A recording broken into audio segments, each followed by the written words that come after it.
देखिए अब 15 number question कहता है n के किस मान के लिए, है ना? n के किस मान के लिए दोनों समानांतर श्रेणी 63, 65, 67 और 3, 10, 17, है ना? के nवें पद समान होंगे। कौन सा पद? nवां पद क्या है? समान है। यानी इसका भी nवां पद और इसका भी nवां पद कौन-सा होगा जो दोनों के लिए इक्वल होगा? तो यहाँ कहता है पहले मान लेते हैं चूँकि देखिए पहला श्रेणी ये दिया हुआ है, दूसरा श्रेणी ये दिया हुआ है।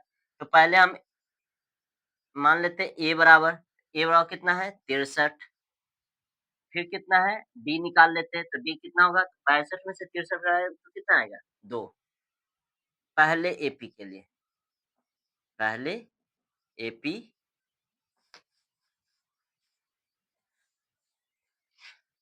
देखिए, अब यहाँ पर 2 समानांतर श्रेणी दिया हुआ है, तो पहले एपी के लिए क्या मान लेते हैं? पहले एपी के लिए, पहले एपी के लिए क्या करेंगे? तो ए बराबर कितना? 63, डी बराबर कितना हो जाएगा?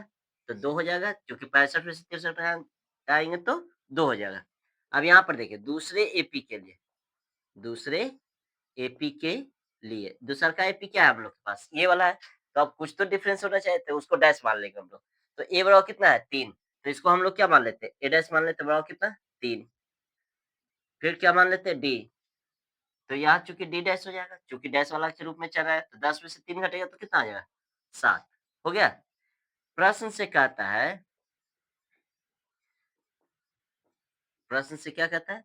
दोनों एपी के दोनों एपी के nवें पद समान हैं।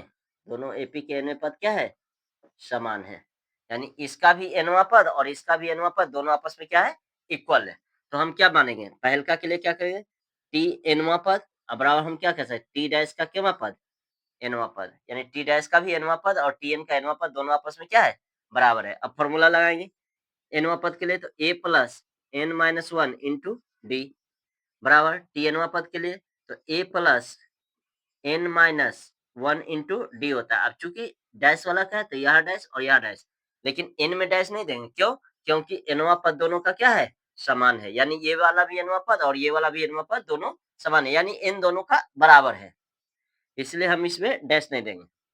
a की जगह पर कितना है? 63 प्लस n की जगह पर तो है नहीं, -1 इंटू डी, डी की जगह पर कितना है इसमें? 2 है, बराबर a डैश कितना है? 3 plus n-1 into D dash कितना है? 7 अब इसको हल कर देंगे, आंसर हो जाएगा 63 प्लस 2 गुना n 2n माइनस कितना? 2 3 प्लस 7 गुना n 7n माइनस कितना? 7 63 में से 2 घट जाएगा तो कितना बचेगा? 61 प्लस कितना है? 2n बराबर 3 में से 7 घट गया तो -4 प्लस कितना n 7n अब n वाले को एक साइड और बाकी को एक साइड करेंगे तो 61 ये माइनस में बराबर की तरफ लाएँगे तो प्लस में 7n हो गया, बराबर के उस तरफ ले जाएँगे तो क्या हो जाएगा? -2n हो जाएगा। 61 और 4 कितना हो गया? 65 बराबर कितना n? 5n हो गया। अब यहाँ देखिए, क्या करेंगे? 5 गुना में इधर आएगा तो भाग में, यानी हम क्या कर सकते हैं? 65 बटा कितना? 5 बराबर क्या निकल जाएगा? n कितने बार में कटेगा? 13 बार में, यानी 13 पचे 65 बराबर कितना होता है? n अतः दोनों एपी का, है ना? केवाँ पद? 13वां पद क्या होगा? समान होंगे। 13वां पद समान होंगे। 13वां पद क्या होगा? समान होगा। यानी इसका भी 13वां पद और इसका भी 13वां पद दोनों क्या होगा?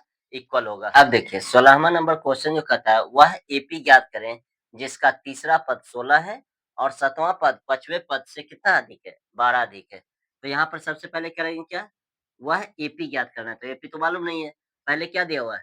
तीसरा पद क्या है? 16 है। तो तीसरा पद के लिए हम लोग क्या करेंगे? प्रश्न से देख सकते हैं, कहता है तीसरा पद कितना है? 16 तो इसके लिए क्या फ़ॉर्मूला लगेगा? a प्लस कितना डी? 2d बराबर कितना? 16 पहला इक्वेशन हो गया।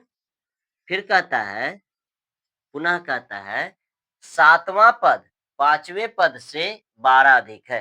यानी अब हम इसको समीकरण बनाएँगे। 7वां पद 5वें पद से कितना अधिक है? तो 12 अधिक है। अब दोनों क्या हो गया? बराबर। करा ना कि 7वां पद जो है 5वां पद से 12 ज़्यादा है। यानी 5वां पद में 12 जोड़ देंगे तो हमको कितवां पद प्राप्त हो जाएगा? 17, 7वां पद हो जाएगा। तो हम फ़ॉर्मूला लगाएँगे 7वां पद a प्लस कितना डी? 7d सॉरी 7वां पद ये 7वां पद है तो कितना होगा? a प्लस कितना डी? 6d हो गया बराबर 5वां पद तो a प्लस कितना डी? 4d अब प्लस कितना है? 12 a और d दोनों को एक साइड करेंगे तो a प्लस 6d प्लस में इधर लाएँगे तो माइनस ए, प्लस में इधर लाएँगे तो माइनस 4d बराबर 12 हो गया। अब कितना होगा? देखिए ए से ए कैंसल क्योंकि घ ए में से 1 घट जाएगा तो खत्म हो जाएगा। तो 6 में से 4 घटेगा तब कितना डी बचेगा? 2d बराबर कितना बच गया? 12 2 गुना में इधर जाएगा तो भाग में तो डी बराबर कितना निकलेगा? 12/2 यानी डी बराबर कितना आ जाएगा? 6 6 दूनी 12 होता है ना? तो यहाँ पर हम लोग को क्या निकल गया? डी। अब डी का मान हम लोग यहाँ रख देंगे। डी का मान समीकरण 1 में रखने पर समीकरण 1 में रखने पर देखिए, अब 1 नंबर क्या है?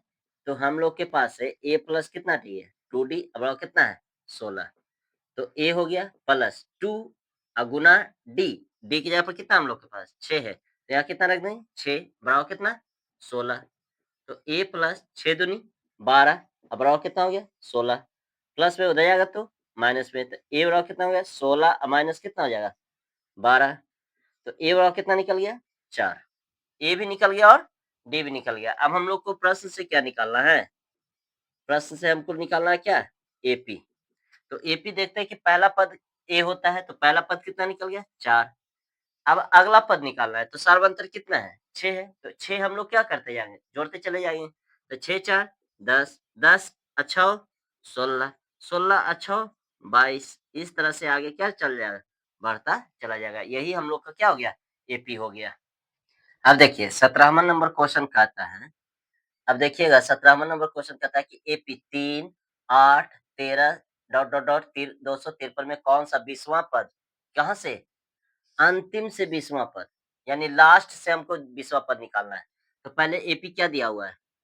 एपी हुआ कितना है 3, 8, 13 इस तरह से कहाँ तक 253 तक, है ना? कितना का अंतर चला देखिएगा 3 और 8 तो 5 हो गया, 8 और 5 13 हो गया, यानी 5-5 का अंतर चला है। तो हम क्या करेंगे कि अंतिम से हम लोग एपी बनाएँगे, अंतिम से एपी। तो पहले कितना है 253 यानी 5 का अंतर इधर से चला है, यानी इससे 5 कम होगा, ये वाला 5 कम होगा, तो इसमें से 5 घटा दीजिए, तो 200 कितना हो गया? 48 248 अब इसमें से फिर 5 घटाइए, तो कितना हो जाएगा? 243 हो जाएगा ना? इस तरह से कहाँ तक? फिर 13 फिर 8 और फिर कितना? 3 हो गया? समझ में आया बात? तो यहाँ देखिए, तो यहाँ पर हम लोग क्या निकालेंगे पहले ए अब निकालेंगे, ए वाला कितना हो जाएगा 253 चूँकि अंतिम से हमको 20वाँ पद निकालना है, डी निकालना है, तो डी कितना हो जाएगा? तो इसमें से इसको घटाइए, तो कितना हो जाएगा? -5 हो जाएगा। हो जाएगा ना? T2 माइनस T1 यानी 8 में से 13 घट भी घटेगा तो -5 इसमें से ही घटाइए -5 इसमें से ही घट रहा है -5 यानी डी वाला कितना आ गया? -5 अंतिम पद कितना है? सॉरी, हमको कितना पद निकालना है? मात्र 20वाँ पद निकालना है। तो हम क्या निकालेंगे? 20वाँ पद प्रश्न से कह रहा है, हमको 20वाँ पद निकालना है, तो 20वाँ पद क्या होता है? a प्लस कितना d? 19d a बराबर कितना है? 253 प्लस 19 गुना d, d की जगह पर कितना है? -5 तो हो गया 253 प्लस और माइनस तो माइनस 19 गुना 5 तो 19 पचे 95 अब यहाँ 253 में से 95 घटाइए तो 15 में से 3 घटेगा, सॉरी 13 में से 5 घटेगा, है ना? तो 8 बच गया, होगा ना? अब यहाँ क्या बचेगा 4 पैंचा लेंगे तो 14 14 में से 9 घटेगा तो 9 5 14 ये कितना बच जाएगा? 1 बचेगा? तो यही हम लोग का कितना पद हो गया? 20वाँ पद। अतः T20 बराबर कितना निकल गया हम लोग के पास? 158 यही हो गया हमारा कहाँ? अंतिम से 20वाँ पद। कहाँ से? अंतिम से 20वाँ पद।